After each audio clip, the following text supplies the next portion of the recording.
नमस्कार प्रेक्षकांनो, तुला शिकवेन चांगलाच धडा या मालिकेच्या गोकुळाष्टमी विशेष भागामध्ये प्रोमोमध्ये आपल्याला फारच विचित्र असा ट्विस्ट बघायला मिळणार आहे.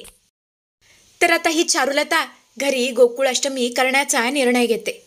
मोठा कार्यक्रम ठेवते. त्यासाठी घरात बायका जमलेले असतात. खरं तर अधिपती या सगळ्यासाठी तयार नसतो, कारण भुवनेश्वरीने कधी हे सगळं केलेलंच नसतं. तो म्हणत असतो, मला या सगळ्यामध्ये इंटरेस्ट नाहीये. पण अक्षरा त्याची समजूत काढते. ती बोलते, तुम्ही या. तुम्ही जर आला तर तुमच्या आईंना बरं वाटेल. तेव्हा अधिपती अक्षरासाठी यायला तयार होतो.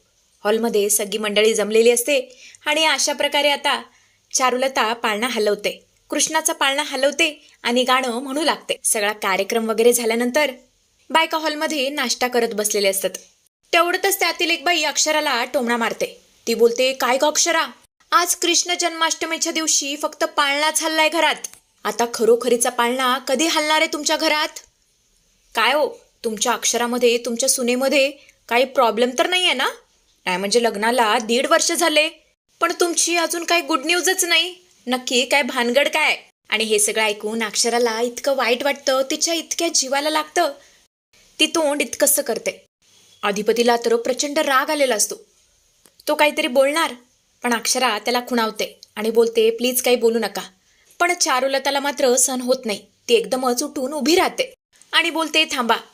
आणि मला एक सांगा, तुम्ही कोणत्या आधारावरती हे सगळं ठरवून मोकळे झालात? की तिच्यात काहीतरी प्रॉब्लेम आहे म्हणून?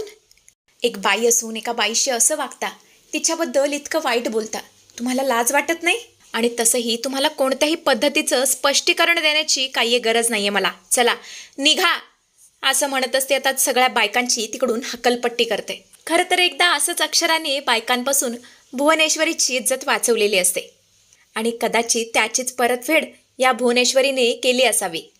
तर असा काहीसा प्रोमो आपल्याला बघायला मिळेल.